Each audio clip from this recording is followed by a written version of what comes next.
Hi everybody, this is Digi Bro. I'm very, very drunk and I'm here to argue with my best friends. Jesse, Nate.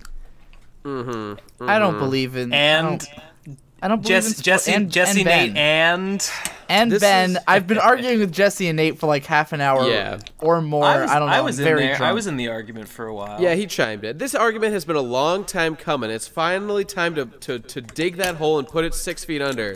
All right. We are Digi trying thinks that and it's better failing. to be spoiled than to go in without being spoiled. Not that it's acceptable, that it's superior and it's the preferred way to do it. Okay. Right? I won't say it's necessarily superior for everyone at present, but I think it's possible that if more people adapted my philosophy, then they would feel better about being spoiled. Now, see, I want to immediately play the card. Yeah, of course, if everyone adopted your philosophy, they'd feel better about being spoiled. That's obvious. Well, okay. So here's the thing. Here's the first most important thing, I think. When you watch a show or read a story or whatever, you're being taken through a journey that the creator intended. And I'm not saying that creator intent is like what is super important, but like the way that you find out the facts was a carefully scripted series of events that they directed to elicit specific responses from you. That is a major part of the story. Yeah. And if you don't do it that way, then you're just gonna get a different kind of experience. Not that possibly a worse one. Not that creator intent is king or anything, but I think experiencing the story as the creator intends you to experience it is kind of key to judge it fairly. I can't believe that this is even a debate that we're having, even a conversation that I'm even a part of, that I'm going to try to explain to Digi what it means to be human with words, as if he can't figure it out himself. Really what it is. It's true. Digi, the fact that I'm even in this conversation makes me sick. It's so whack. Okay. I've never heard anyone make the argument before. Yeah, that's what. Okay, one. This is difficult for me because I really do feel like the only one, and I'm sure I've had comments here and there saying that they agree with me that they don't get like why spoilers are a big deal, but like I don't think anyone feels as strongly as I do about this. Yeah, some people think that spoilers are acceptable and they're not the end of the world, but there are a lot of people. Most strident. The only reason I have ever really put spoiler warnings in my videos is because I know how strongly people feel about them. You know. Yes. Right. Personally, I don't think it's a big deal because oh, Jesus Christ. Reminder, I've had a liter of wine. Okay, shit. Back in, like, 2007, I used to be like, man, I only watch every show once because, like, I want to see everything, you know? And then, like, a couple years later, some people told me that, like, they were like, yeah, man, I rewatched Gurren Lagann episode, like, the last episode, like, 100 times. And I was like, holy shit, you know? Yeah. They got, like, so deep into it and, like, you know, just enjoyed the episode so much. And it made me think, man, rewatching is, like, even more valuable than the original watching. Because, like, when you rewatch something, that's when you, like, really appreciate what's good about it, or you realize what wasn't interesting about it. Well, right? they're both important experiences. You've got to have your first impressions, and then watching multiple times afterward is definitely the way to better appreciate something more deeply. I get why people think that, but like to me, that first viewing, like you remember what it was like. You can always remember. You're like, oh man, I was so surprised, but like, remembering being surprised isn't that interesting to me. Oh, I totally disagree. Remembering the emotion kind of brings up that emotion. Like, to take the Gurren Lagann example you're talking about right now,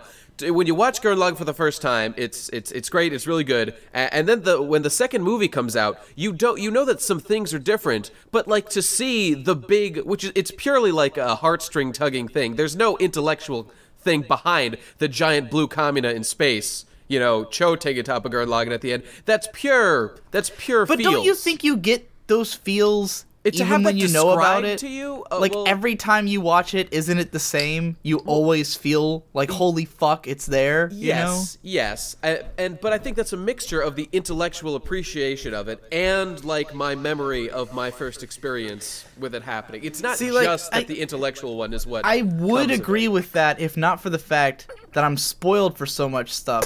And I will admit, you've got no test cases. Sometimes a scene happens that I'm spoiled for that I know a lot of people felt like really strongly, and then I see it and it doesn't have much of an effect on me because I know it's coming, especially when I know exactly what episode it happens in.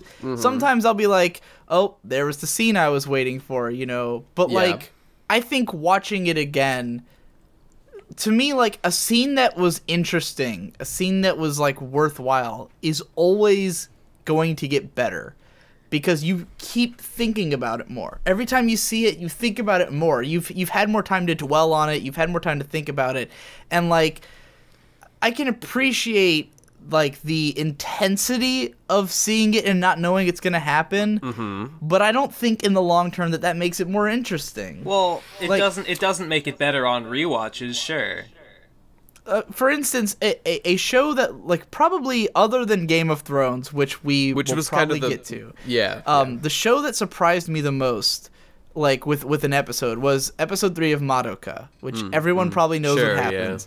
But when Madoka was airing, I was following, like, what the creators were saying about it, right? And there was this huge campaign between the writer and director of the show to lie about it extensively. Yes, they said that's right. they were trying to make this cutesy magical girl show, that it wasn't going to be like their other work, which is all basically tragic and dark, you know, especially the writer, Urobuchi Gen. And, like, when episode 3 came out, like, he came out and was like, oh, it feels so good, I don't have to lie anymore. And the funny thing is, I knew that fact before I watched the episode. I knew that he had said that he didn't have to lie about the show anymore. I knew that someone dies in the episode, but I didn't know who. And I didn't think it was a major character. So when I watched it, I was, like, blown away shocked that happened. I was like, oh my god, they killed the character who was in all the promotional material, who was like this character who everyone thought would be around forever. And what, wasn't that cool? But I mean, their whole campaign, when I saw the show a second time, I was like, who cares? Like, Mommy was around for 3 episodes. Like, she wasn't that interesting, this whole you know? campaign is exactly what we're advocating for here. They are, maybe they're wrong, but they're clearly making the case by all their subterfuge they went through to convince people it wasn't going to be this way. They wanted everyone to experience the trickery, the bait and switch. Right. That's a purely like, first time watchy thing. Because I see when I see people who talk about shows like that, who like really stick by like the raw emotional feeling, I've often noticed a lot of those viewers don't rewatch shit.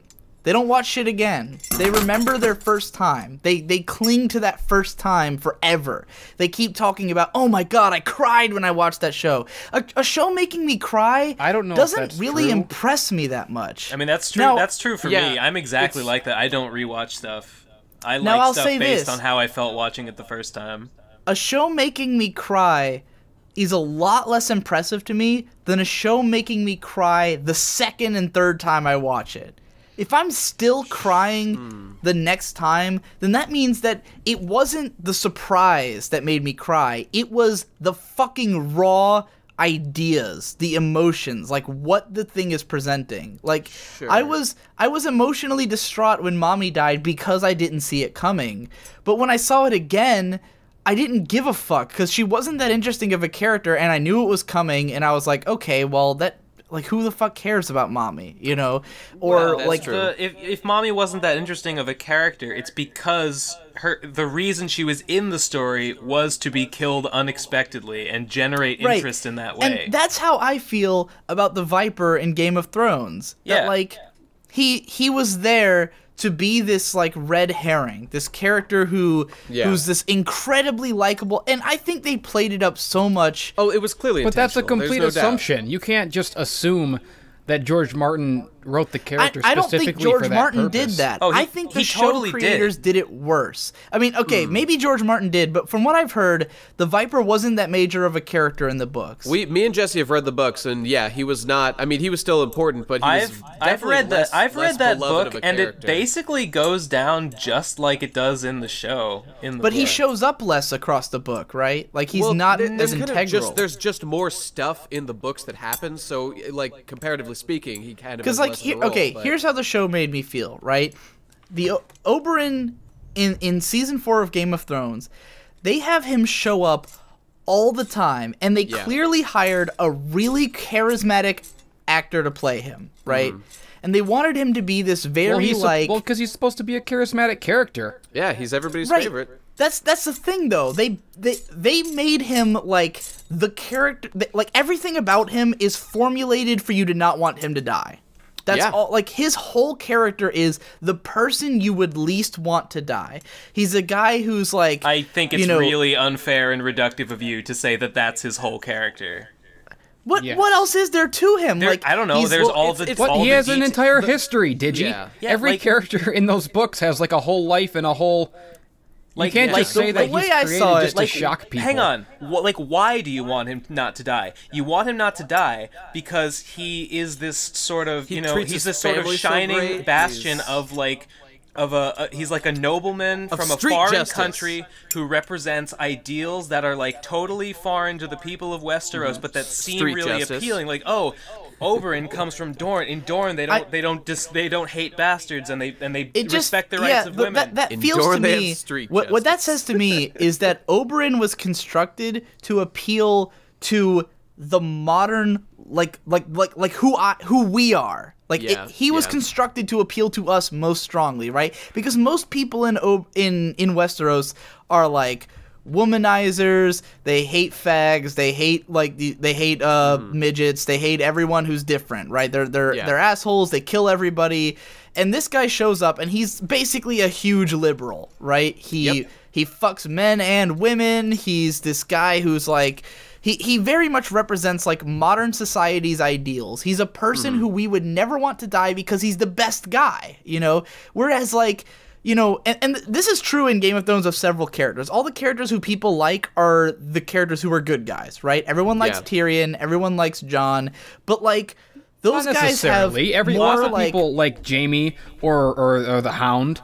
Lots of people hate Jon and Dany because they're too good. Right, and I'll say this. I like Game of Thrones. Like, I like a lot of elements of it that are outside of the things that piss me off, right? And I love Jaime. I love Cersei because they're terrible people, I like them because they're so deeply flawed, but they have conviction and they're interesting people, Yeah. And I think Game of Thrones is a show that at the same time can do stupid shit and can do amazing shit, I think the stuff they do with like Jaime and Cersei, even like the rape scene that everyone whether you interpret it as rape or not, to people considering that a rape scene, right? I think that scene, whether it's rape or not, I think it's a great scene because I think it shows these characters as terrible fucking people, which they are, and like that's the appeal of them. That's what makes them cool, But Oberyn, to me, didn't have that. He didn't come up aside from the fact that his quest was for revenge and like.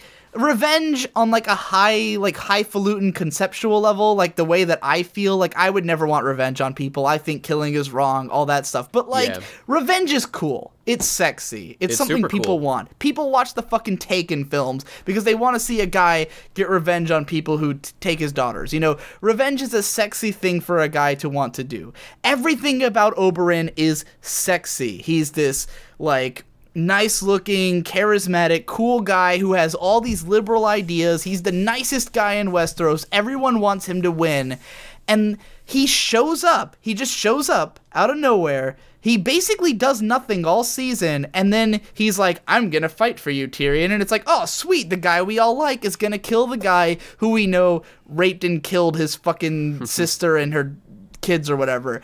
And then he gets like murdered in the most horrific way possible and thereby has accomplished nothing. Okay. See, that is where you are dead wrong, because if you keep going in the story, there's a bunch of stuff that comes as like the ripples of that event. But see, that's the thing. That's where it becomes to me feeling like a plot device, where like Oberyn incited interesting things, but he himself was not interesting. He was not a good character. Interesting. You're sad that he died because he's interesting. It's through Oberyn that we understand Dornish culture, which is an important part of the story. Yeah. That's it's a also decent through argument. Oberyn that we are able to form a connection with his sister, who died, with his brother, who's the Prince of Durham. What you're describing is him being a plot device. You're saying that that's not every character's a plot device by that logic. Plot device. Okay, maybe so, but okay. Here's why I'm interested in, let's say, Jaime Lannister, right?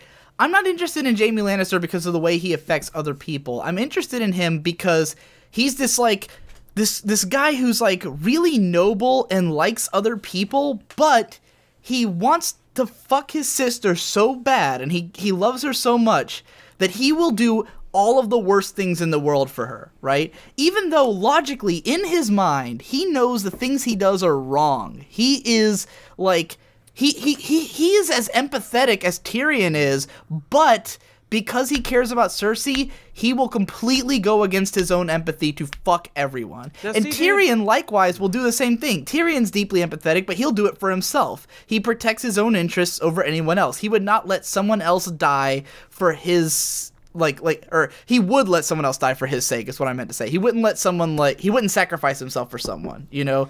Those characters have, interesting personalities and ideas that make me, interested in them. Not what they are going to do for the story. Not what they're going to introduce me to later down the line. Oberyn, by himself, is not interesting. He's there to die. He's there to be really likable and cool and then die. The only interesting things about him are that there's a cool revenge plot involving his family. He introduces us to things about Dornish culture which we might be interested in. He teaches us new things about the world building, but he himself sucks. He sucks, and he dies in a way that is so horrific and graphic and fucked up that the only reason I can imagine that the show writers put so much more screen time for him, why they would give him more time than the book had, why they would make him so charismatic and such a cool guy, is so that when he got killed, you would feel like you got fucked. I'm sure that's true. I'm sure that you're right about that. But yeah, I don't see you're absolutely right, and that's a good thing. It's necessarily a bad thing. It's not necessarily a bad thing, but for me, I look at it and I go, this was the show trying to make me feel like shit. And it succeeded. It clearly succeeded. It did succeed. The show's gotta make you feel like shit sometimes. I mean, hang on. What about the things you're saying don't also apply to Ned Stark? Because Ned Stark's death... Okay, first of all... right. Part of this argument, the reason I'm making this argument, is that the Viper was the first death I wasn't spoiled for, right? Every other death I knew about before it happened, and all of them were interesting to me because of that. Because when I went up to each of them, I was thinking about, what the character was saying, and in the back of my head, I was thinking, I know this guy's gonna die. Dude. So what he's saying... makes me think about what it means for their death scene. So with Ned Stark, there's this scene in the episode before he dies where he's in the dungeon and he's talking to Varys, who is another one of my favorite characters, and Ned's like, I've seen so much shit. He's like, death does not scare me. He's like, I would rather die for an ideal than go on living, because the idea of dying is not scary to me because, I've seen so much shit. And so when he does die, you get that sense of closure. Like he was a character who fulfilled his arc. And he got fucked, but he knew he got fucked. He knew he got fucked and he died anyway. I think Oberyn knew he got fucked. I think Oberyn... he figured that one out. Oberyn got too cocky and thought he was going to win, and then he got fucking his skull crushed. Okay, but you want to talk about character agency and Ned Stark. If you look into the expanded stuff, I don't know how much they go into it in the show, because I watched the show and then I read all the books, but every single thing that Ned does, other than get killed by Joffrey, was orchestrated by Littlefinger. Littlefinger set it all up. He knew that he would come. He had Jon Arryn killed to bring Ned Stark in as the new guy. And it was all part of a big plan to divide power, to get people fighting each other, the Lannisters and whatever. But the point is, He had no character agency whatsoever. The biggest thing he did to deviate from that plan was to actually get killed by Joffrey, because Joffrey felt especially bloodthirsty that day. I think you're wrong that he had no character agency, because the reason Littlefinger was able to use him is because he understood who he was. He understood him, and he used that. He took it out of his hands. That all fits in universe as reasons, right? Yeah, in universe, there's a character named Ned Stark, and there's a character named Littlefinger, and Littlefinger understands Ned Stark well enough that he can write him into his plans. It doesn't feel like the author's writing him in. It feels like Littlefinger's writing him in. He gets Ned so he can use him. I don't think that Digi knows what he's saying at all. I think he's just saying stuff. Honestly. He's been backed into a corner. He's getting desperate. What you say about Oberyn, how he's deliberately designed to be likable and then die to make you feel bad. I don't disagree. And like, under certain circumstances, I would see that as being bad. Like, if Martin did that over and over and over again, it would get really shitty and not work anymore. But because, I mean, that's basically the only time that happens. And it's, unpredictable. Jesse made me appreciate that scene because of what Tyrion says before it in the show. If you watch the show, the scene is handled better, because Tyrion gives this whole speech beforehand about how he had this cousin who would kill all these bugs like mindlessly, and then he asked him why he did it or something like that, and he was just like, because they're there, basically. It was that kind of argument that like some things just happen because they're going to happen. Some things don't have a meaning, you know? And so, you know, Game of Thrones is a fairly nihilistic series anyways. It's very much a show where the outlook is nothing matters. We're all just here to do what we do, and then we die. You know, there's no greater scheme of meaning to everything. Well, that's one way of looking at it. I don't know that it's necessarily the objective purpose of the series. I mean, there's the whole big war. Not so much the Game of Thrones is a lot of different themes, none of which I think is the main theme. But like that is definitely one of them. That things happen in a chaotic fashion. I think that's definitely George's outlook, and it's reflected in his writing. Yeah, there's not I think in Game of Thrones, there is not a hand of God guiding the purpose of the characters. It's that things happen as a matter of natural causality. This character does this. Unfortunate element of prophecy, though, but that whatever. It's debatable whether any of those prophecies are legitimate. Right, and I guess that's true. I would be absolutely shocked if Game of Thrones ended with an ending that was like everything went exactly as according to God said it would, you know, like right. I think it's a linear chain of causality causing all these events. This character was raised this way, developed this mindset, killed this guy because that's who he is, you know, which is great. I love that about the show, but it can also be used in ways where, like with Oberyn's death, where like when you think about it in those terms, when you think about it as a nihilistic, like the meaning of his death is that it has no meaning. You know, he was a character who was there trying to accomplish a goal, and he didn't accomplish it, and like that is good. He did accomplish it. He just failed in the process. I mean, died in the process, and his death has ramifications. Did he accomplish it? Because doesn't he come back to life? He was worse than dead. He was incapacitated in eternal pain, but he sort of got revived as a weird Frankenstein man. So like, he's probably would have been better off dead. Like, but whatever. And I mean, like the death of Oberyn has serious consequences for the capital's relationship with Dorne. Right. I'm just saying it. Not to mention that his history, Oberyn's history, like he studied dark magic under the mage, the mage under Marwyn the Mage, and he's one of many disciples of Marwyn the Mage that seem to be gonna have like a big role to play as the story unfolds, including one of he's tied his up own in daughters, too. who's a disciple of the mage. Bear in mind, I have not watched season 5, so okay, they're not even addressed in the show yet. So, but like. I felt like with Oberyn, his existence, it felt more to me like when people described to me in the books he was only there for a brief amount of time and then he gets killed, like, you know, like his main thing is that he got killed. I felt like, okay, he was a plot device, but that's okay. The show played him up more like a real character so that when he died it would be more shocking, but they also included lines that would give more meaning to the idea that someone might die meaninglessly, you know? But all of that part of it, which I do like, that part, like, if I had been spoiled for it, I would have still appreciated. If I had known all that going into it, if I had known that his death symbolized meaninglessness and then it was going to start all this other shit, I would have been like, sweet. But like when I watched it, all I felt when he got killed was, this show's trying to make me feel like shit.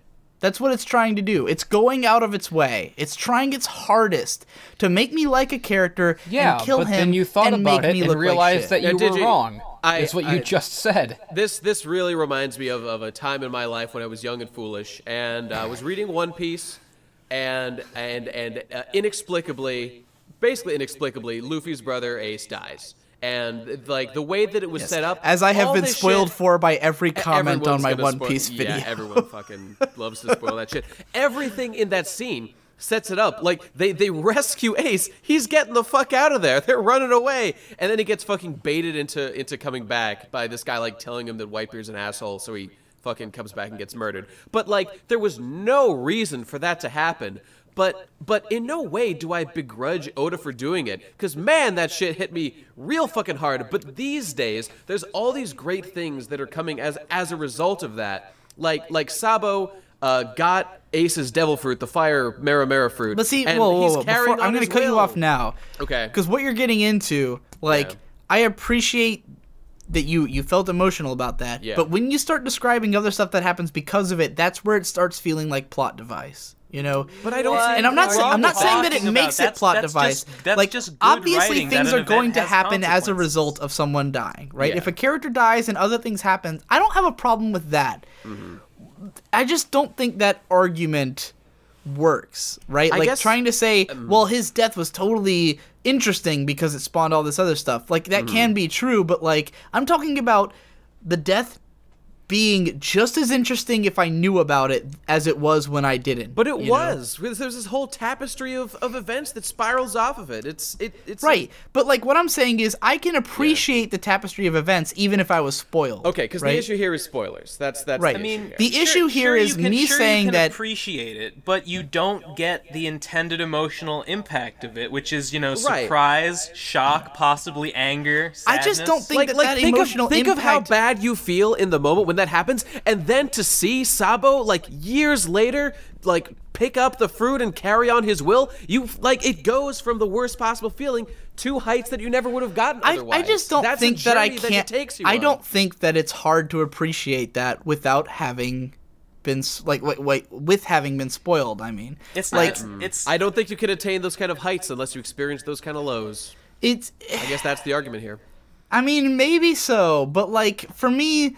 I've never seen something where I was unspoiled for it, and then later down the line, it meant more to me that I had been unspoiled for it. Well, than it would have. None of us could really judge that very well on our own, I guess. Like I said, like all the other deaths in Game of Thrones, all of them I appreciated, even though I'd been spoiled for all of them because of the interesting things that came as a result of them, or because of what they meant, in the narrative. Like I said with Ned Stark, like I knew he dies in season 1, but when I saw it, I was actually like knowing that he was gonna die made his talk with Varys more interesting for me because I was like, oh, this is the death flag. This is the part where we learn that he what he feels and why he's gonna die. I mean, that's how someone would normally feel rewatching that scene after having seen it the first time, and that's legitimate. And it's for sure you can appreciate that aspect of it more if you know that it's coming. But it's like apples and oranges. It's like you want to skip watching it that the first time has a experience. totally different impact, and it's supposed to. That's intentional. I can't even. This is so horrible. Like, I'm so legitimately frustrated with you, Digi. I can't even fucking. I don't know how to express you want to watch myself every show right for now. the second time the first time. Yes, exactly. I like watching stuff like, okay, for me, like seeing it again is more interesting than seeing it the first time. Like when you see it the first time, then it might hit you harder, but like it's only when you see it again that you really appreciate it. And even and you know what's going to happen. You know what's coming, and then you go, "Oh shit, I know what's coming." And like yeah, but that initial feeling, sometimes, even if you think that it's just shock and it's cheap, it's still a feeling that can't be duplicated. And when you spoil something, you rob a person of that feeling, and they can never get it back ever. That's right. I can appreciate Digi's that, just but saying I that also it's not, don't like. For me personally, that feeling isn't so much more valuable.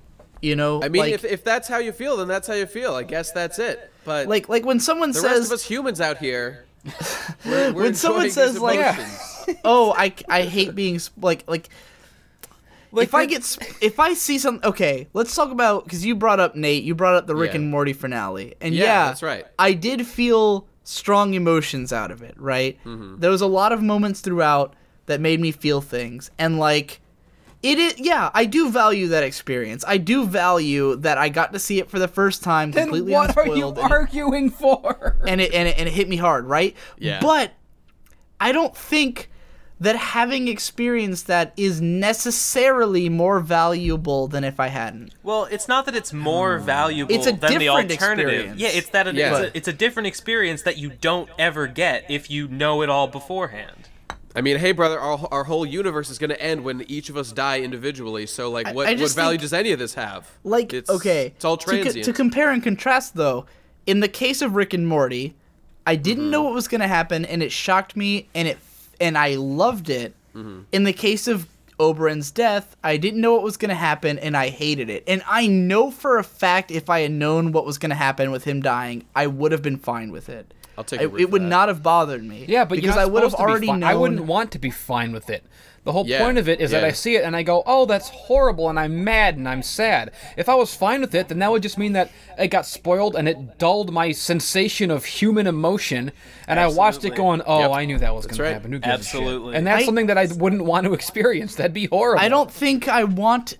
I don't think I want that.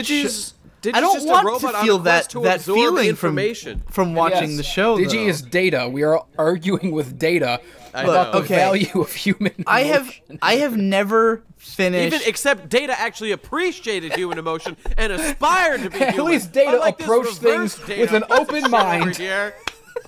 Look, fucking war over here. To this day, I have not finished The Wire. And the reason I haven't finished it is that the show makes me feel so strongly that it's hard to watch. And in that case, none of it feels cheap, none of it feels unearned. I just can't deal with it. And I appreciate the idea that means that it's greater art, right? Yeah, sure, like, oh, it makes you feel so strongly, that must mean it's great art. There's but such like, a thing as being cheap, but I'll great art doesn't mean that it's something I want to watch. I don't want to be made to feel like shit when...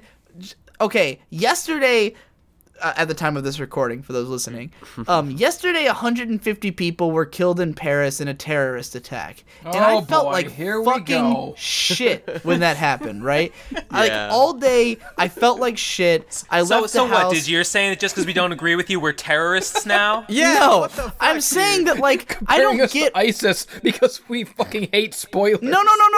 That's not what I'm trying to do. I'm trying to say... Stand up for our convictions, dude. That, like, a bunch of people died and I felt like shit.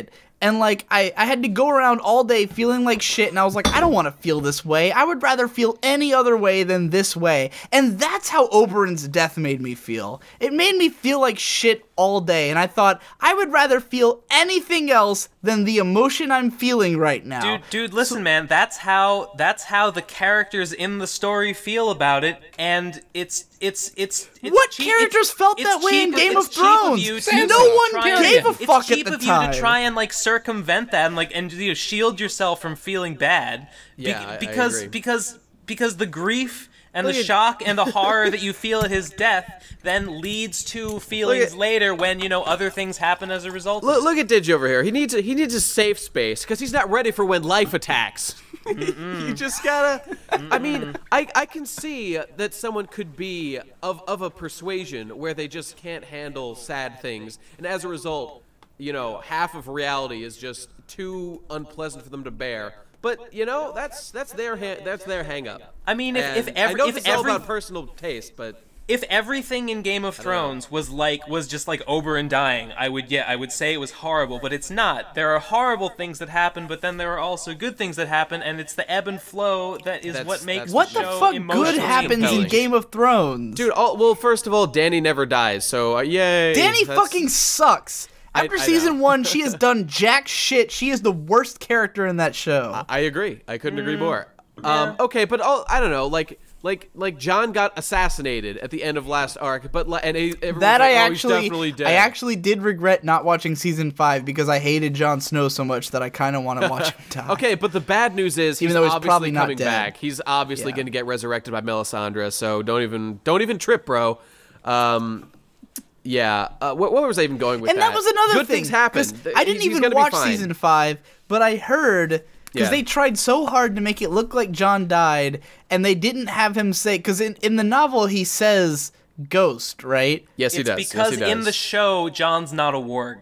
Yeah, for whatever reason. So that's not going to happen in the show. In the books, all the Stark kids are wargs, and it's pretty clear, even though not all of them know it. That was super confusing. But in the show, seems like in the show, they're trying super hard to convince you that Jon's dead. Because they want it to be shocking. They're not fooling They want anybody. the shock value. Well, there's nothing wrong with that, though. That's a perfectly legitimate way to handle a character dying and getting resurrected. With that shock that you feel when, say, Oberyn dies, it's the same shock that Tyrion is feeling. So it's drawing you into the world from the perspective of him. You're feeling what Tyrion's feeling, and Sansa and Prince Doran. You're going, oh man, he's doing it. I hope he wins. Oh no. And that's... You're supposed to feel that. Okay, consider the possibility that the fact that a character like Oberyn, who, he's morally gray in some ways, but overall he's a really likable and basically heroic character. He dies horribly for no reason. Then, the fact that happens makes... Jon is also a heroic character who dies for what seems like no reason, but he is going to get a second chance. And the fact that Oberyn died before makes Jon's resurrection seem more earned, in a way. I don't think I would have got that out of it. It's the fact that other heroic people can die, and that's just it. And we see I think, you know what? It happens to Ned, it happens to all Oberyn. of those. The fact that it's not gonna, the fact that something different is gonna happen to Jon is gonna make that more impactful. I think I want to have this argument over Game of Thrones once it's over. Because as I've said to you guys, the way I've always interpreted Game of Thrones is through the sentence Cersei says, when you play the Game of Thrones, you win or you die. And I've always thought that was an overly simplistic way of looking at it. To me, it's always seemed like it's a chess game. Yeah, but the important thing about that line is that line is coming from Cersei's point of view, and she's a psychotic bitch. It's not necessarily the moral of that's the line where the name of the show is from. That's the line where they... Yeah, the name of the show, not the name of the books. That's just so reductive of you to say that, but don't you think, tagline is what the show is about. Don't you think it's more than that? Typically, in a show, when they name drop the title, they usually do it in the sentence where they explain the theme? Yeah, but the show was written by a bunch of white men. We can't take it seriously. But so what if that's usually what happens? The way I see it, Game of Thrones to me has, from the time that I first watched it, has always looked to me like a chess game that George R.R. Martin is playing against himself. But every episode opens up by showing you the game board. It shows you every city. It shows you what's going on, like what cities are relevant. And then you have a bunch of characters who each have their own goal in mind, but they have to all kill each other to get to that goal. For any one character to completely sucide, a bunch of other characters have to die. See, that's not even true, because if Jon Snow won the Game of Thrones, everyone would be happy and everybody'd get along fine, because that's what he wants. What do you? Do you not think Jon Snow would try to at least get some revenge for his father, or that he would try to, what's he gonna do when he rules? He's not dead. What is his rule gonna look like? It's going to be the most milquetoast, fucking boring-ass rule where everyone gets along, and it's going to be a total bummer, which is why the show's going to end before we get there. It's going to be that he gets fucking usurped in a second by Dany or whatever. Dany will be dead. Everyone wants to be the person whose ideals rule. right? Everyone has different ideals, and they all want to, like, Arya's ideal is everyone who is on her list dies, right? Which is like half the fucking characters who are still alive in the show, aside from all the ones who died that she didn't kill. Sorta, yeah. So, like... Okay, but maybe one day example, Arya kills Cersei, because the whole thing. Then once Cersei's dead, what happens to Jaime? He has no reason to live. He goes into battle against someone he really hates. He dies. Right? Well, Jaime already. By this point in the books, Jaime doesn't give two shits about Cersei anymore. That's right. He literally doesn't care about her anymore. He left her. She begged him to come and save her, and he just blew her off. So, well, that's pretty awesome. And see, that's exactly what I was going to say, because Arya's whole story that you bring up is clearly leading up to her being. She's been building up this assassin person. It's pretty clear that she's going to be sent to Westeros to assassinate someone, probably Jon. And when she decides not to do that, to go against the tide of fate, that's what's going to define her character. I just think, to me, it seems like the rejection of those things. Everyone has to either kill someone or die, right? Like, in order for anything to happen. Because everyone's goal... And it's called changing who you are. It's called being a better person. Everyone's goal involves murder, though. Dany's goal involves killing all the people in the throne and taking the throne. I mean, first of all, you're wrong, but even if you were right, so what? Like, why is that a bad thing? Okay, here's what I think. He's already become a priest, and he's a good guy now. The reason I've said that I'd rather save this debate for when it's over, so I know if I'm right or wrong, is to me, the way it's always looked like is that the point of Game of Thrones is that everyone wants the throne, and they're all wrong for wanting. Well, wait, you know what? That's kind of... I mean, that's not even true. Jon doesn't want the Iron Throne. Arya doesn't want the Iron Throne. Well, those people are going to die. They're not. You don't know that, dude. Arya. That's why die. we can't have this argument, because you're approaching this from this assumption that every character is going to die. I know it's totally wrong-headed. It's ridiculous. I really don't know where you got that idea. Okay. My basis for that is that everyone always dies. That is bullshit. That is complete bullshit. Sansa doesn't die. Everyone who's not dead has the opportunity to die later. We all have the opportunity to die. Everyone could die. I will tell you that 100% of the characters in the show will eventually be dead. They will all eventually die. Yes, sometime that is true. But like, right. Sometime the way I see it, the way this show is going, is that there's certain there's two different forces that I think are at work in Game of Thrones. There's the force. There's the force of man, and there's the force of nature.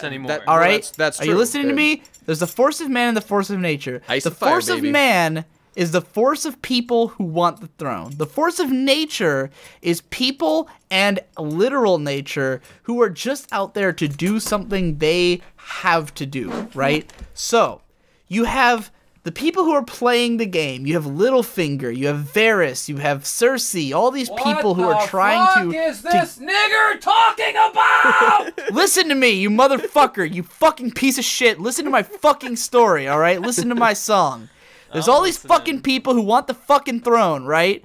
And all of them are fighting over it, all of them are killing each other, and it's all pointless. Because the throne is fucking worthless. It doesn't mean anything, because nature is going to change everything. From the beginning, the Starks have been saying, winter is coming. That's their words. Winter is coming. When winter fucking comes, it will change everything. Because everything we know about winter is that it fucking sucks. A lot of people die. They go into famine. And the whole world is shit when winter's happening. Because in Westeros, winter lasts a long time. It's not a season. It's like a fucking period of years, right? Yeah. So when winter comes, the whole world will suck, and it's coming. Winter is coming. Yeah. So whoever rules, whoever has control, has to deal with winter when it comes. And then, because this is a song of ice and fire,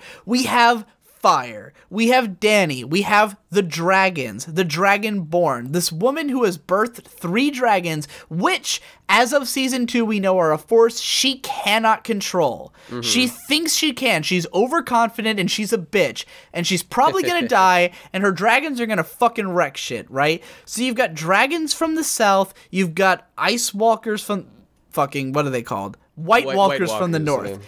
and they're gonna fucking wreck everything. It's a song of ice and fire. It's not a song of people. It's a song of ice and fire. So what's gonna happen is all these fucking people fighting over the Iron Throne. The fire is the people. They're gonna keep killing each other. They're gonna keep dying. They're gonna keep trying to get the throne until there's only, whoever's left. But depending on who gets the throne, they might have a chance. That person doesn't matter, because ice and fire matters. Because when that person has the throne, the White Walkers are gonna come. The Winter's gonna come. Yes, but the point is that if somebody intelligent gets the throne, like Tyrion or Jon or Daenerys, then they might have a chance to fight the White Walkers. That's what the viewer is hoping for. The best, she doesn't in my mind, intelligent or has dragons, whatever.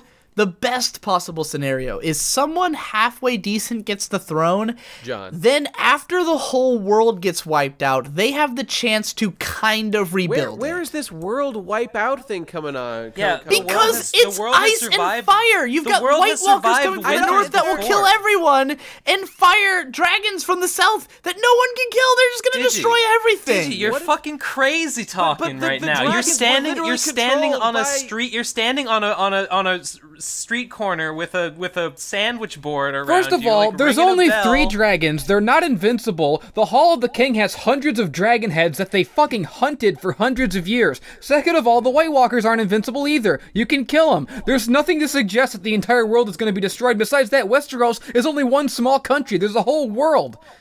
Even if the world was destroyed, why does that make it a bad story? It doesn't make it a bad story. There is the threat of total global annihilation, and that threat is interesting and compelling. Yeah, I agree with that. I just think it would be absolutely shocking to me if that's not how Game of Thrones ends. If it doesn't end with the fight of humanity being worthless, with the whole point of everyone trying to compete for the throne. That's not how it's going to end. But dude, it's everything's been leading up to the big switch at the end. Like, it's been saying that's how things are going. Like, nothing matters, everything's fucked. But they're gonna find another path. They're gonna find the way. If that happens, then that's just all that means is that it's an A or B choice. Do they win or do they not win? That's not true. That's not the case. There's a third option. They can choose peace and form an alliance with the White Walkers, and Dany can be nice. And everything. No, I'm not even kidding. I'm not even kidding.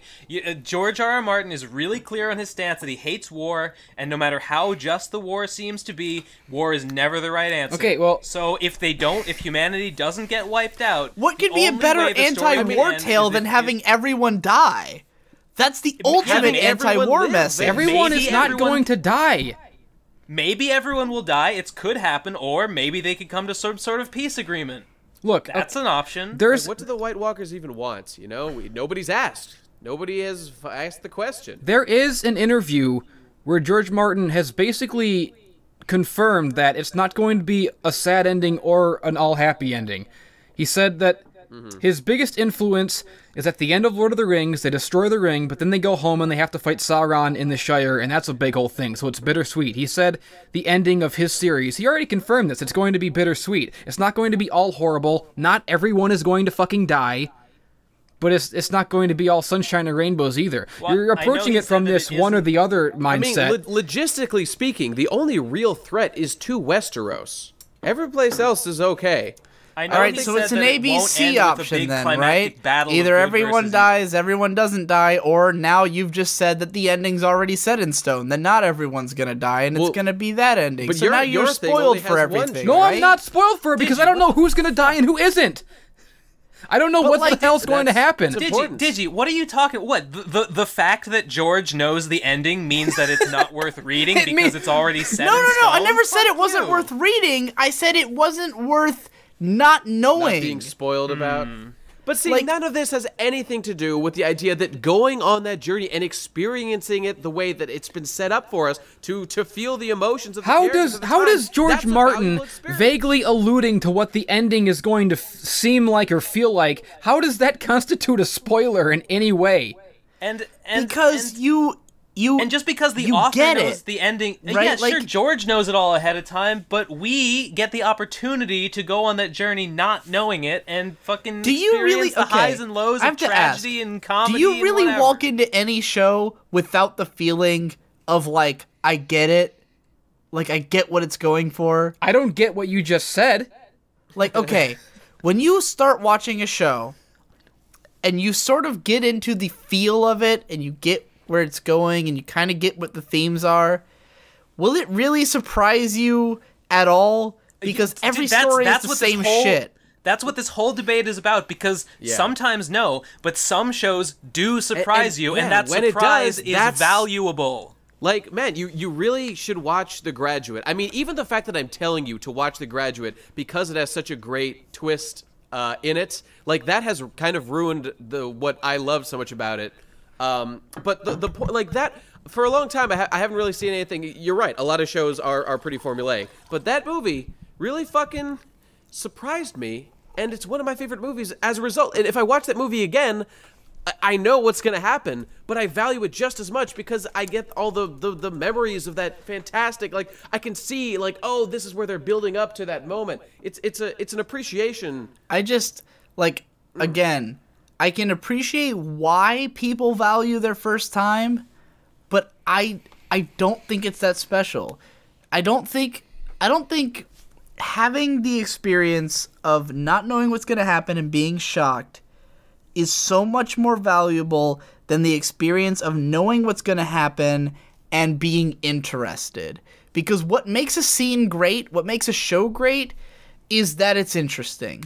And I can watch Gurren Lagann 1,000 times, and when Gurren Lagann aired and Kamina died in episode 8, everyone I knew had predicted it. Right? I was on a forum, everyone said Kamina is going to die tomorrow in the next episode, and I went, maybe that'll happen. You know, it seemed logical to me. And when he died, it was shocking, but every time I watch the scene, what's interesting isn't the emotional feeling of, oh my god, Kamina died. What's interesting is, like, the lead up to it and why he died. The fact that Simon was so distracted because he was, you know, gonna fuck Yoko, that, like, that's why he let him die. And, like, the sadness that you feel of knowing that Simon would hate himself forever knowing it was his fault, you know, that's what I feel in the long run. The shock, the awe, oh my god, Kamina's dead, in the long run fades away. 8 years have passed since I first watched not Evangelion, Tengen-toppa Gurren Lagann.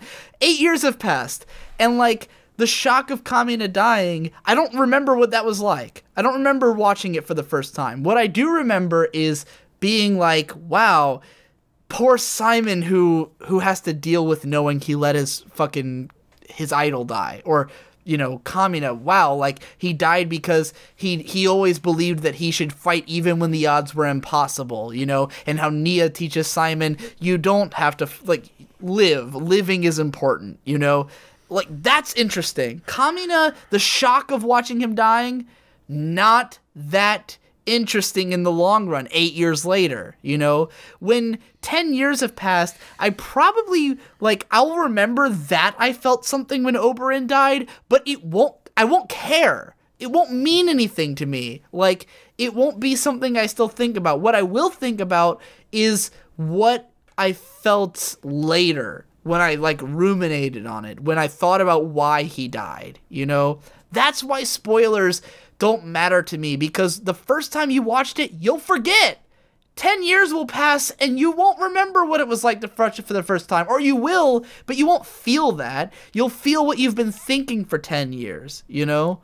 But if the raw experience of going through a story and experiencing it fresh as the characters do, if that's not valuable, and then why watch anything? Why not just read summaries of things? Because watching it is a better aesthetic experience. I think it would be really funny if Digi got through that entire spiel and then no one responded because all three of us had blown our brains out and he was just talking to himself. That would have been the That's ultimate. what I was imagining. Oh, wouldn't that have been a twist? Wouldn't that have been a shitty plot device with no if you were to rewatch that, man, fuck it. Look, just reading a Wikipedia article is fucking boring, but it can be interesting. You can read something and appreciate what happened. Like, when you read about history, like real history, and you already know that, like, okay, World War II Twilight ends with Sparkle, Hitler dying, why experience anything when you can read about it in your library? That's what I'm saying. You it's have boring to read about shit in your library. That's your problem. You're at the beginning, and you have to learn the value of life. That's right. That's right. I think like the value of watching a show, right, isn't, it's not just like experiencing it for the first time. Even when you know what's going to happen, the show is still good. In a good show, you know, a good show will always be good. Every time you watch a good show, it's good.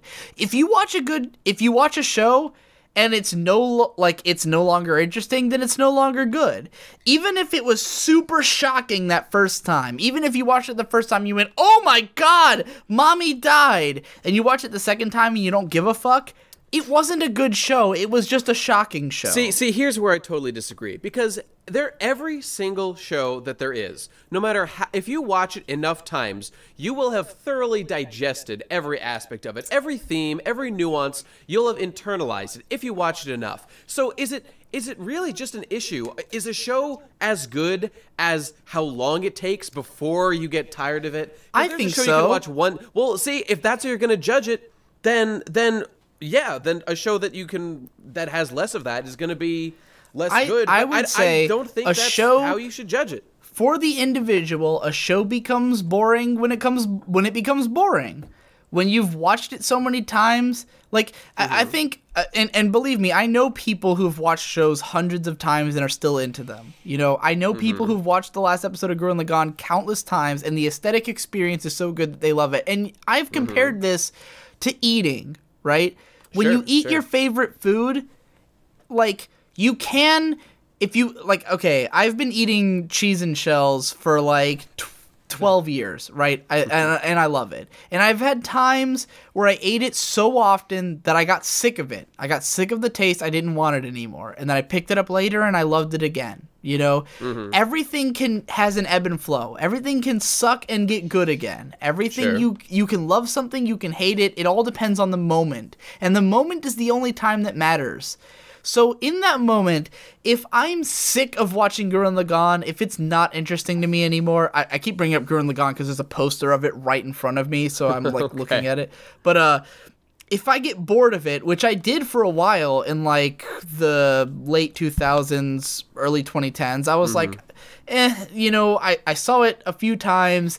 It seemed to me like the appeal was just that it was super epic and I had other stuff I was more interested in. But then I watched it again and I went, like, after a few years, and I realized all these new things about it. And I thought, wow, it is more interesting than I first thought. And I don't think I'll ever get sick of it again because the ideas, rather, are so interesting to me. Like, the idea of who Raziu is and how he relates to Simon. Like, the way that is presented will always be intriguing to me. The idea of these characters, of someone who decided that they had to keep going all the way and then realized that once they had saved the universe, they didn't have a place in it anymore. You know, they realized they were done. And then the other guy, who was more of the diplomat, can rule the universe. He's a great guy for that. You know, that will always be interesting to me.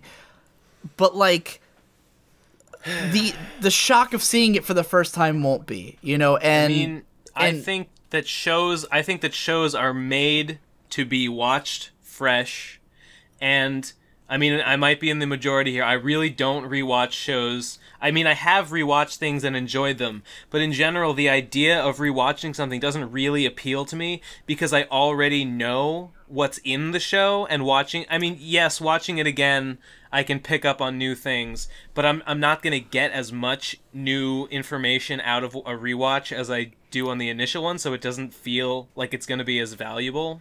I can understand that, but here's why I think rewatches are so valuable. Because every 5 years, I'm a totally different person.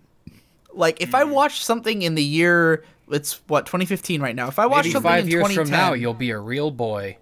If I watched something in 2010 and it completely changed my worldview and, like, was super fucking massively important to me, like, specifically in 2010, I watched... this actually was before 2010, whatever. In, like, 2008, I watched this show called Arjuna, and it, like, completely changed the way I saw the world, because I was really young, and I didn't, like, have a lot of perspective, you know? So this show gave me a lot of perspective, and it made me think about the world in a different way. If I watched that show today, being the person I am now, a person who has a lot of perspective, who knows a lot more things, that show will seem far more quaint to me now. Sure. Whereas the first time I watched it, it was mind-blowing. Now it's just kind of normal. It only tells me things I already know. So do you regret your level of investment in the show from that point? Don't you think that was a valuable I just experience? don't think that I don't think that, like, okay, let's put it this way. I could say, man, 2010 me sure did love that show, but 2015 me won't get anything out of it, you know, like watching it today. And I could say that, like, in a legacy sense, like, I could say, man, that show is super cool because it appealed to me so much in 2010, and I think everyone else who's living the life of me in 2010 should totally watch that, you know? But, like, for me now, that's not the most interesting show anymore. That's not the 10 out of 10. That's not my favorite show.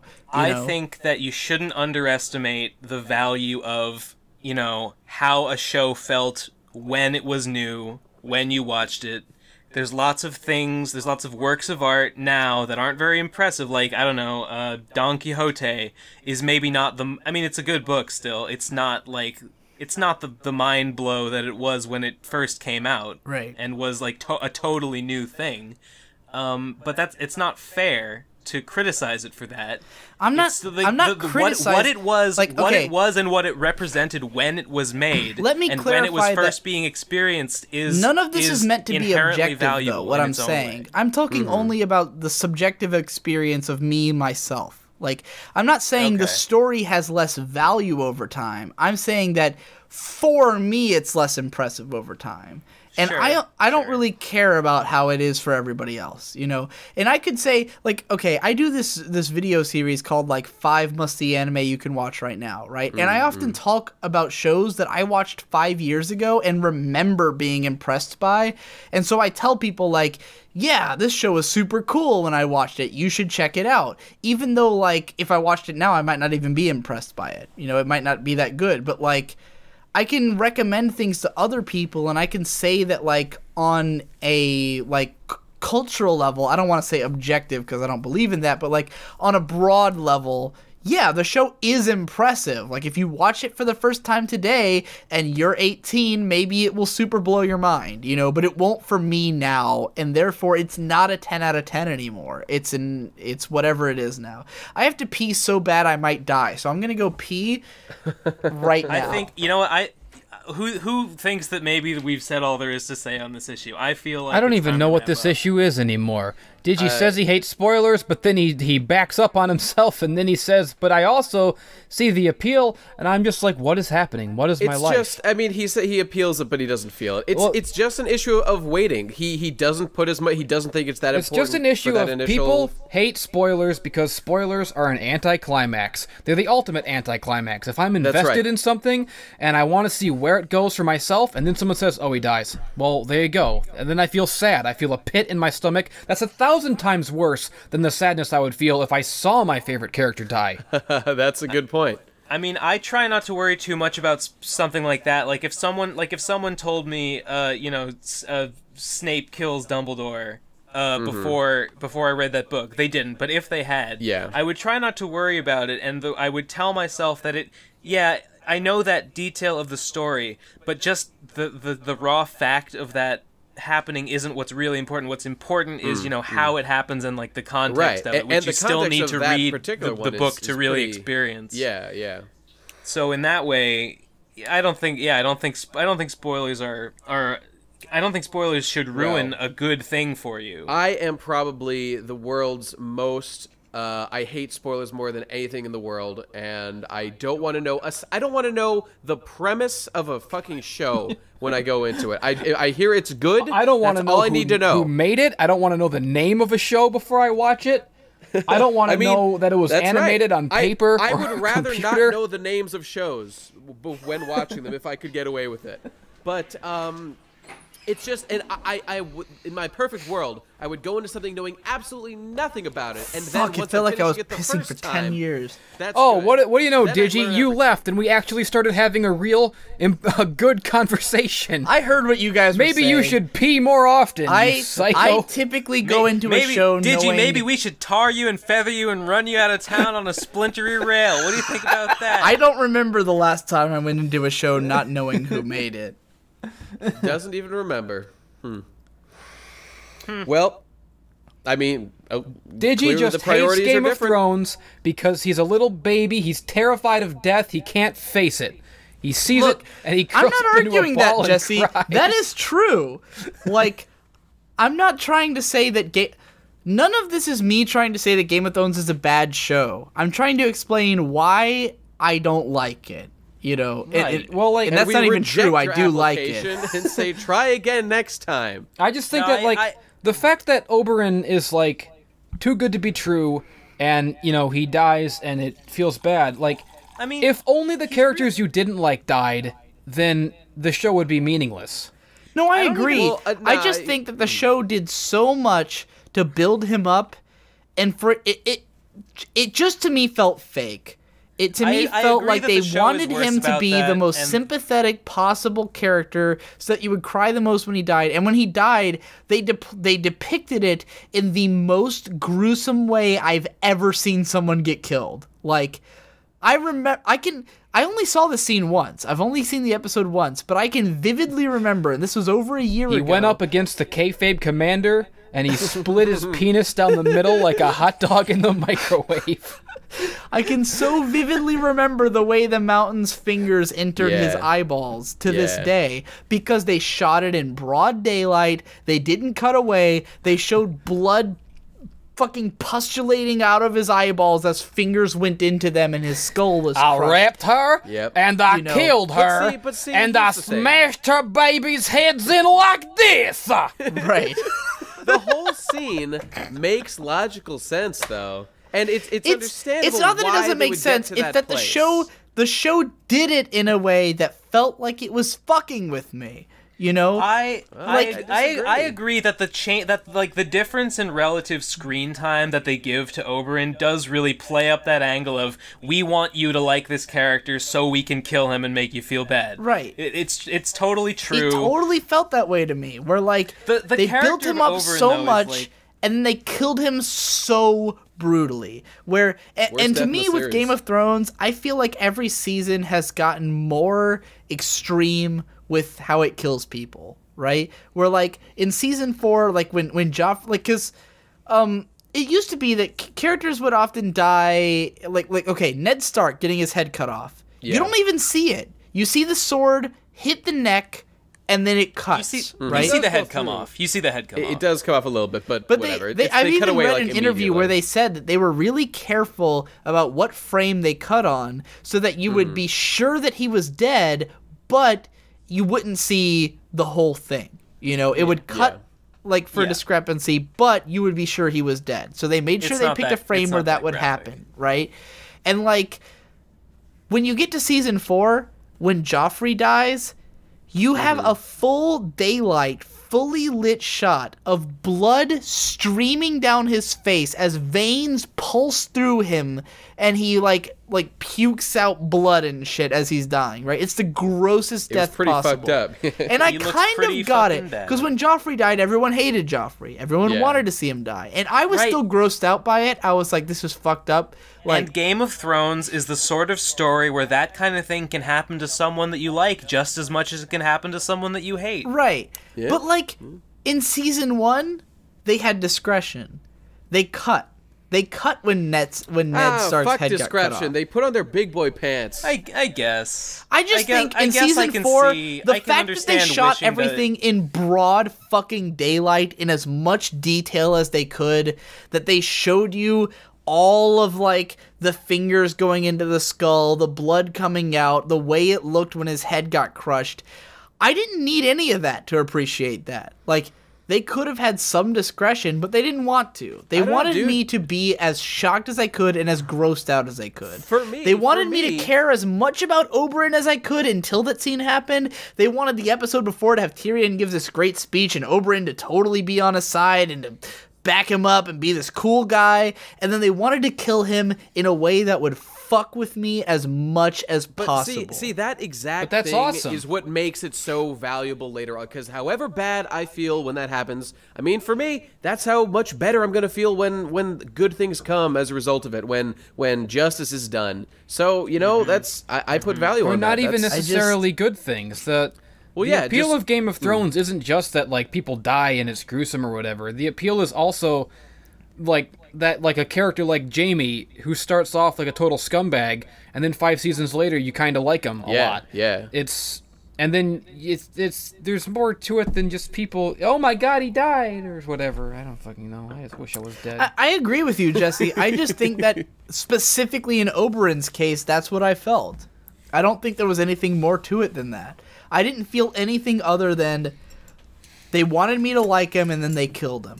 You know? Well, that's exactly what happened. Like, yeah, I think they succeeded on all counts. Digi's just mad that they succeeded. No, I mean, I get feeling like you were manipulated. Except for him. I don't see.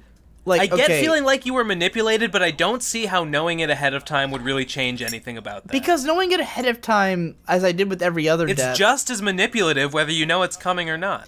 Yeah, but it's like, when you see it coming, you don't care. I would still care. Like, okay... Well, I agree that you'll probably care less, but I don't think that's a good thing. There's been a lot of stories that I've seen where, like... People warned me that something stupid was going to happen. Knowing it ahead of time wouldn't change anything. Well, I think what it comes down to then is that if it's a twist that you don't like, then the spoiler doesn't matter, obviously. But if it's a twist that you would have thought was, oh, that's really awesome, and you appreciate, then you don't want to be spoiled. And to Digi, it doesn't matter, but to a real boy, I just think you want to experience. Jesse, I can kind of agree with you, but like at the same time, I don't think the difference is so huge. Like, I just feel like people play up the idea of spoilers to an obscene degree. Where like, and don't get me wrong, like even though I'm talking all this shit, there are certain stories that like where I know that you're not like that it's better to watch it not spoiled or people talk about it, and where I'm like, you know what? So Maybe I will avoid spoilers. What the fuck has it all been for? There are stories where I have this hour we've spent together worthless. There have been stories that I've said, I'm just going to spoiler this podcast so no one wastes their time on it. That's an excellent idea. And I'm sure that I'm going to... It's only with stories I'm sure I'm going to like anyways, where I'm like, I'm already interested. I'll say, well, maybe I won't spoil myself, just so I know... there might actually be some value there. Interesting. Right. Okay. But like... Yeah, man. I still don't think in the long run it matters that much. I don't think You're 10 lying. years You're later lying to your you heart, care dude. that much about the story you weren't Your heart spoiled. knows what it wants. You got to give it what it wants. You got to give it what it needs. I still remember being I still remember the first time I played Ocarina of Time, or I didn't play myself, but I watched my cousin play it, and it like blew my mind because I'd never seen like a narrative before. I'd never seen a story that had like an arc and characters who were like in trouble and then got saved. And I can remember what that was like, but when I rate Ocarina of Time, when I give it a score, that doesn't really matter to me.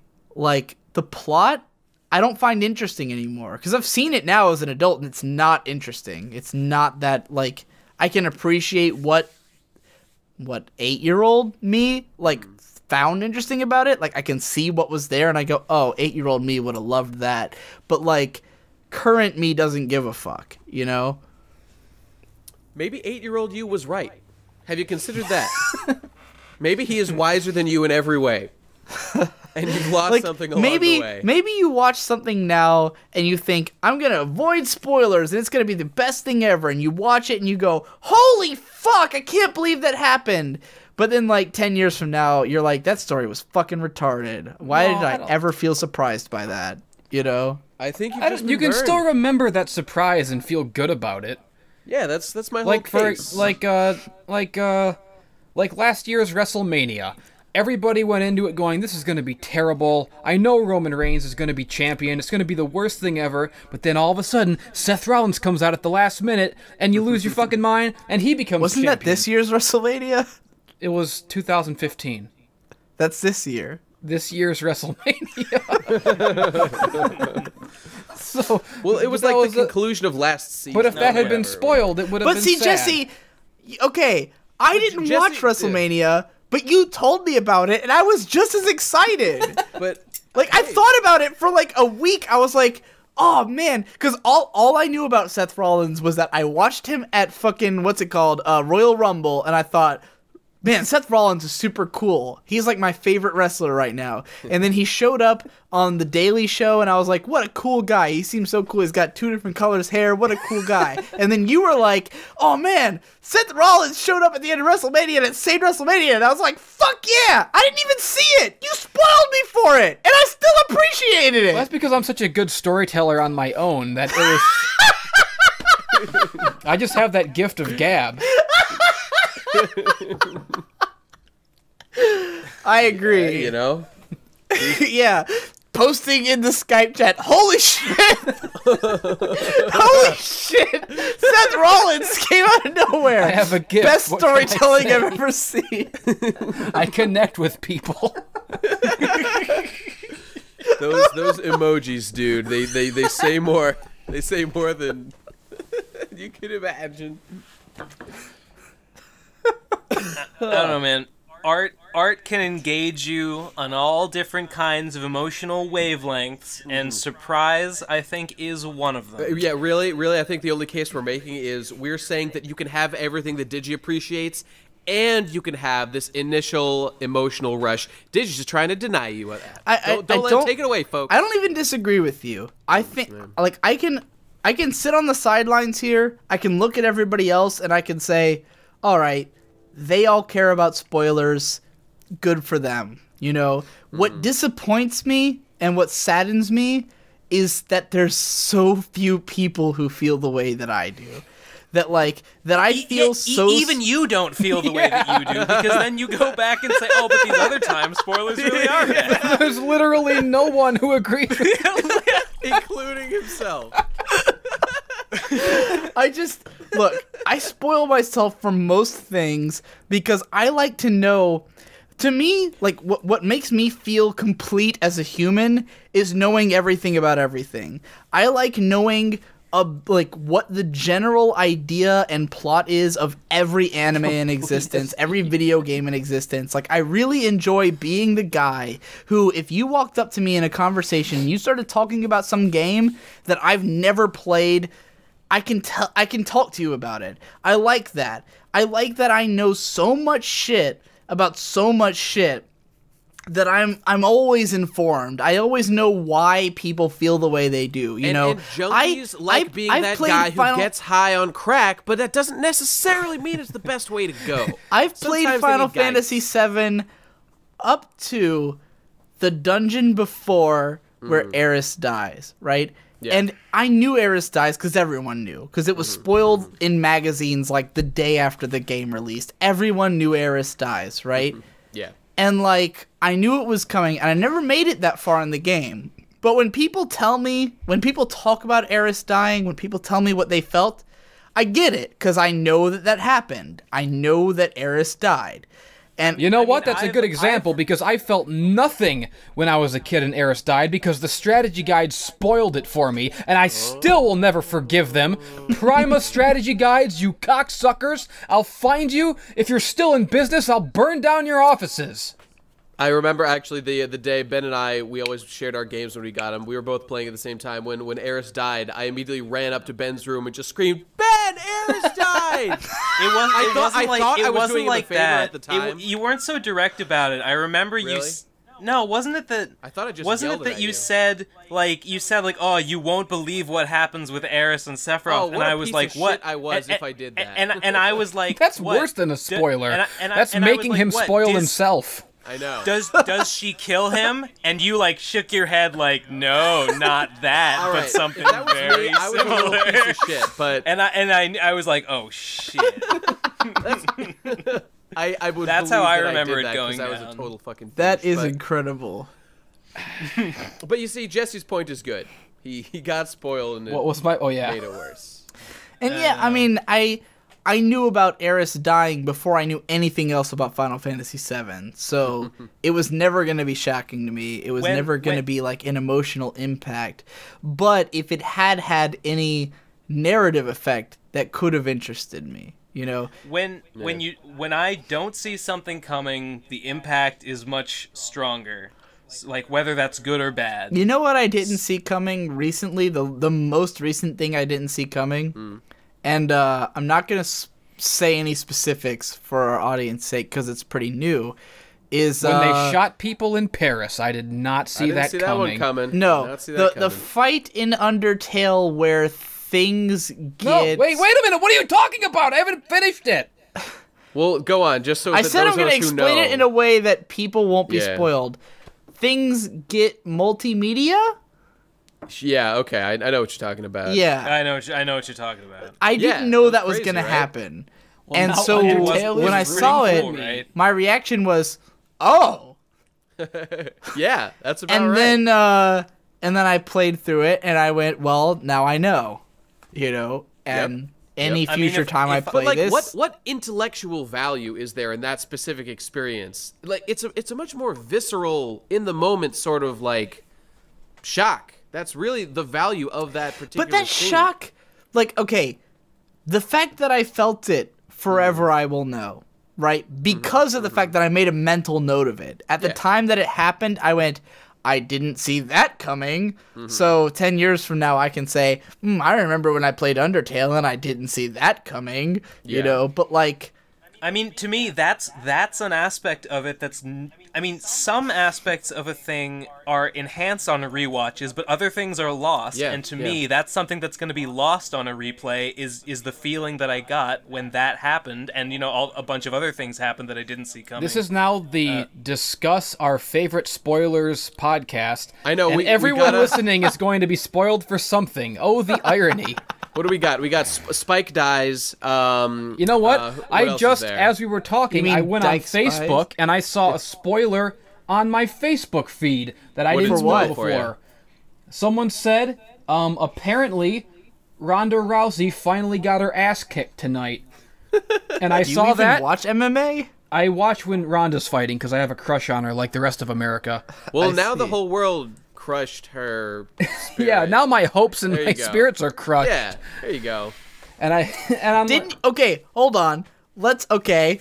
Now I've got it. Now I've got how to clinch this. Oh, at long last. Yeah. it's Don't time to you bring feel it home. shocked He's got us now? right where he wants us. No, I feel like I Listen wish to the I had been watching the defeat in his fight voice. He live. sounds depressed. He sounds. Yeah, I know, feel like if I had seen that fight live, it would have been like, whoa, what the hell happened?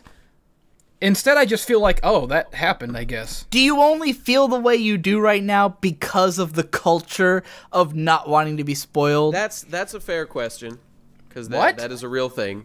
Like- Well, like maybe if none of us Like spent all our time if the talking, idea of the spoiler, if the idea of I don't want to be spoiled for anything wasn't in your head, would you have read that and thought, "Holy shit, she don't think- lost"? I don't and then think like that been culture just as shocked. implanted in me the idea of not wanting to be spoiled. I think that I was born not wanting to have shit ruined for me. I don't think it ruins something to have it spoiled for you, because I still loved Game of Thrones until a moment where it wasn't spoiled for me. I think our positions have been made clear, and it's up to the jury to decide. I mean, Digi, if I mean, it sounds to me like what you're saying is that moment in Game of Thrones, you know, it skewed too far towards the shocking or you know, the gross or the you know, emotionally manipulative or the emotionally negative or whatever. And if you had been spoiled on it, that would have been tempered and you wouldn't have had such a negative reaction to it. Yes. And that's fine. But I think that's not really a great attitude in general, because if you're like, if to you that justifies spoilers generally, then you're basically advocating for an attitude that is just pro, less emotional reactions to things overall. And like, what's up with that? That's true. That's not what experiencing art is supposed to be about. Let me. Okay. I know none of you have watched. I know that none of you have watched this show to the point that I'm going to talk about, but this always springs to my mind when I talk about this. There's a moment in episode 7 or 8 of Log Horizon where a character eats a bite of a hamburger and says, "This is going to change the world." And it's probably one of my favorite moments in any show ever.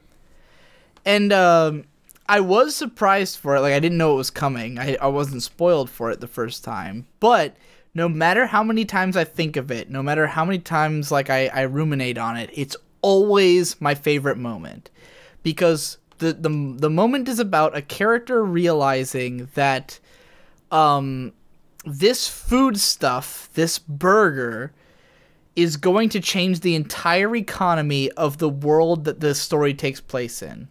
And it's the most interesting thing I can ever think of that has ever happened in a show I've ever watched. It's the single most interesting thing. And I don't think having been spoiled for that would have changed that. I think no matter what, that would be the most interesting thing I've ever seen.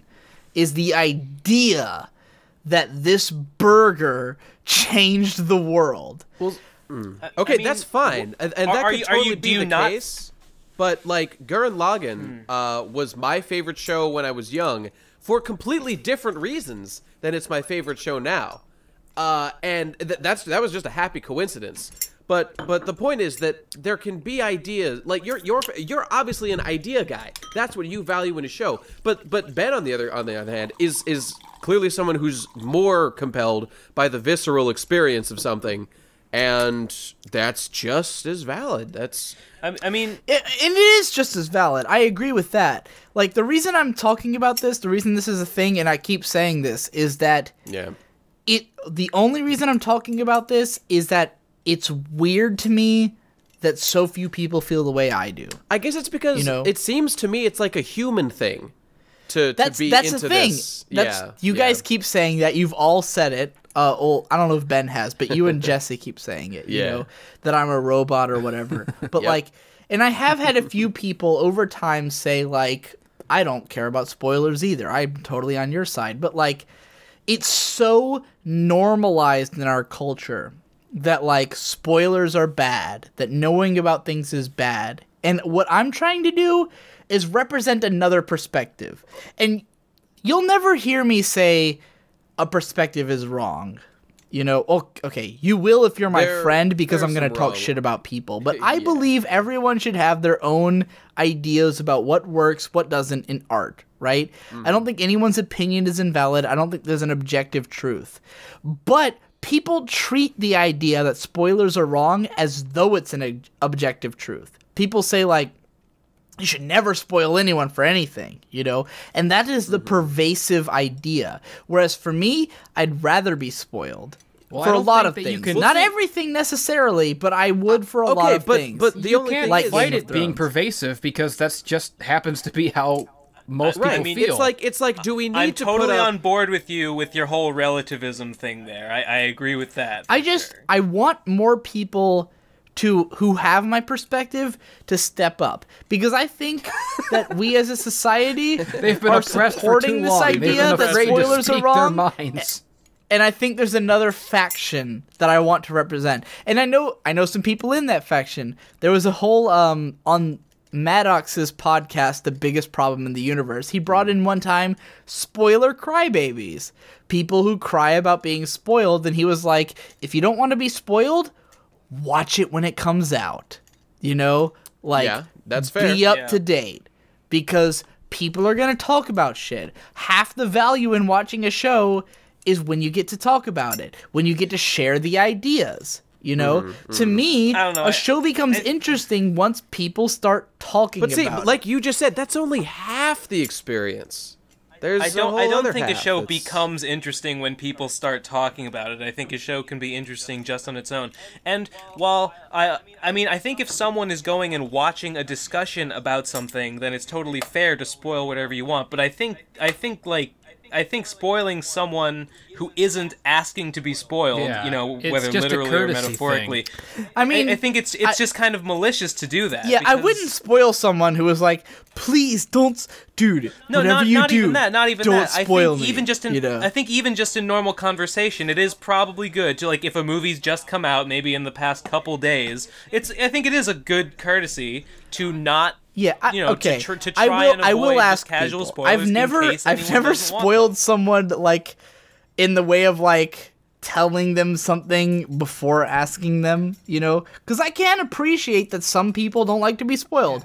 I have my cousin Boyd is so anti-spoiler that he won't spoil you for something even if you beg him to spoil it for you. What a hero! Yeah, I can understand. I'm kind of like that with you. We've experienced that. It's yeah.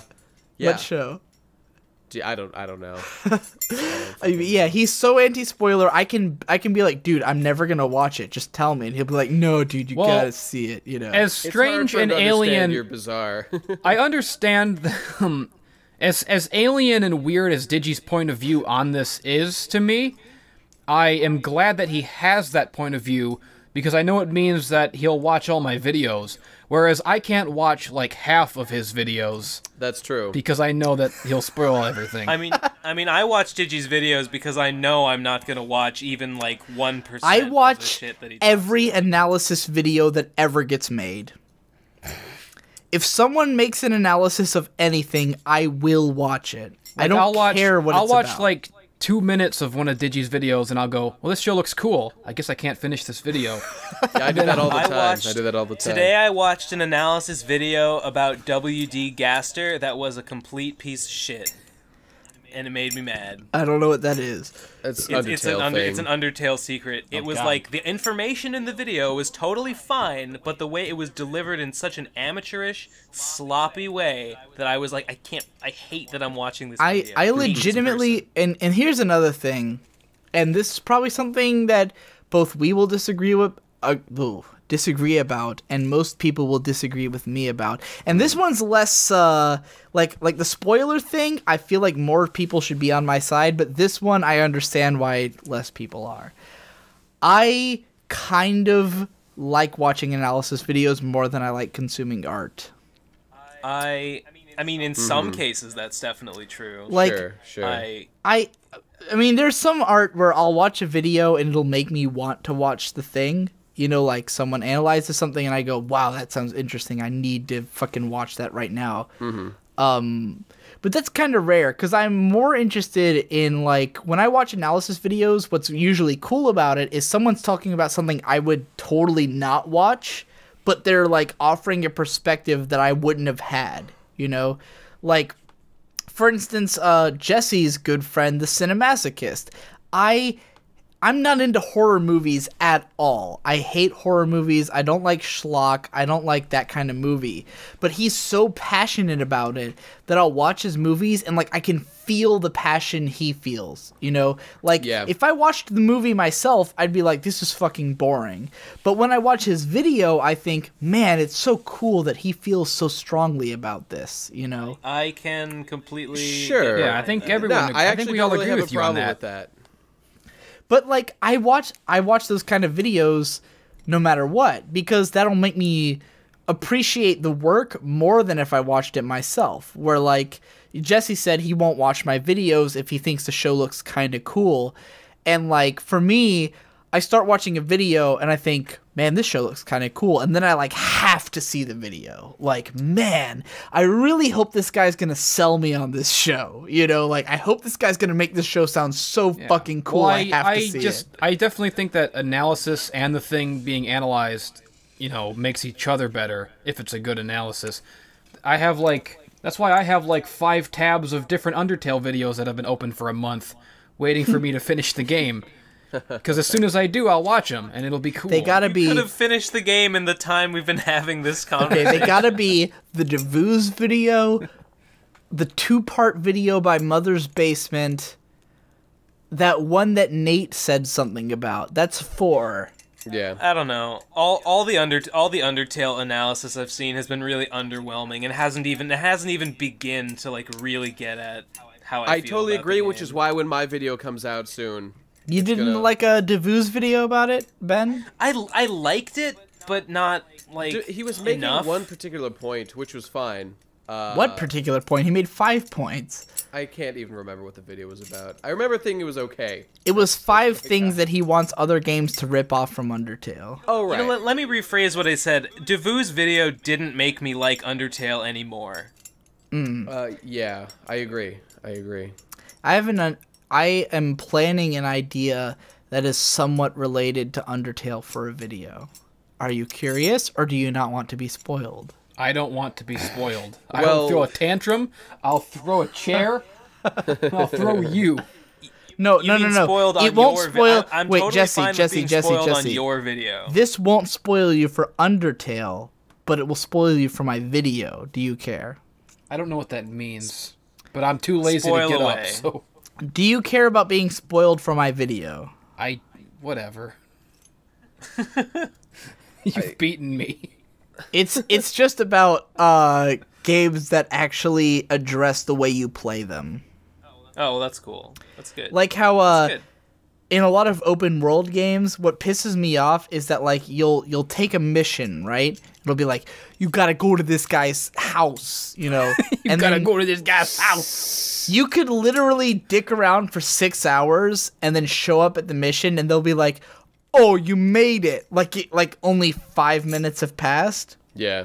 And that's retarded. Whereas games like Undertale and Dark Souls and Animal Crossing and a bunch of other games, Assassin's Creed, like address the way you play them. Or Prince of Persia, The Sands of Time, where like when you die, it might be a framing device like, oh, I was telling the story wrong, or you got desynchronized from the soul of your ancient self in Assassin's Creed case, or in Undertale where like it literally says like you died or you killed them and you reset your save, you're an asshole, you know? Yeah.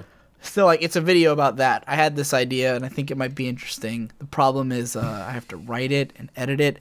I hit my wrist really hard on the desk just now, and I'm fucking wasted. Every part of the process of making a video is torture, agonizing, slow, and each step of the process is worse than the last. First you have to write it, then you have to think about it, then you have to edit it, and then you put it in the fucking video editor, and you fuck with it, and you make it, and you sit, and you fucking shit, and you sit, and you shit, and you sit, and you... Man, there is no time I'm happier in life than to have a completed script that I am then editing. I fucking hate writing. See, Nate, you're the opposite of me and Jesse. Organizing my ideas. You're the complete opposite. Because Jesse, tell me if you agree with me. For me, it's like, when I have the idea, it's like, whoa, I had an idea. I can actually write about this. And then you write a whole thing. And then you start writing, and you're like, oh my god, I'm writing! And you finish it, and it's like you just came the hardest load you've ever fucking come in your life, right? And then you go, oh my god, I have to make a video out of this. And then it's like misery for like 12 hours. That's when you throw the computer in the trash and go into the woods. That's the complete opposite of how I feel. Or for Jesse, it's probably more than 12 hours of misery. I definitely feel that, you know, a lot of the best jokes come from editing, but that doesn't make me hate editing any less. Yeah. Same here. Like, I have a lot of times when I'm editing where, like, and I don't know if anyone registers this when they watch the shows, like when they watch my videos, but like almost, I would actually say the majority of my videos, the editing comes out way better than I expected to. Like, I find clips that fit what I'm saying so perfectly that it blows my mind, and it's always an accident. I love that. It's always an accident. You can't plan that shit. If you've ever seen any of my videos and you thought that clip fit what he was saying perfectly, it is a fucking accident. I didn't see it coming, unless it's like obvious. That's just the human brain's ability to fucking make connections where none exist. It's beautiful though, right, Ben? Like it is. That's the entire existence of AMVs. That's all it is. Like when you just type an emotion into Google image search. And all these images come up, and you just see that one, and you know instantly it's like shining. There's like a glow around it. Every time, dude. You hear like a choir of angels humming in the background. Yeah, it's beautiful. I'm like, this is the gift that will go in my video. Anytime I search the name of a show and I find the image I want, I can't believe it. Like instant come. It's like because someone else had to think it, right? Like. Yep. If you type like a really weird esoteric phrase and the name of a show and you get the image you want, you're like, someone else knew. Someone who didn't have the writing talent I do. It's kind of terrifying how good Google is at doing that these days. It really is. Sometimes. I have had times where I search something and I don't get anything. Yeah, sometimes it's the opposite. It's my job to show the world. Holy fuck, I'm so... Dude, guys. God, I'm spilling on myself. Dude, guys, I'm so fucking tired. Yeah, it's okay. We should end this now. I think I gotta call it quits. This has been a great podcast. Everyone send their audio to me. Thanks, everybody, for listening and for joining and for listening to me getting louder and louder as I get drunker and drunker and we debate spoilers, but we're ending our recording right now. So see you later, everybody. Bye-bye. Bye.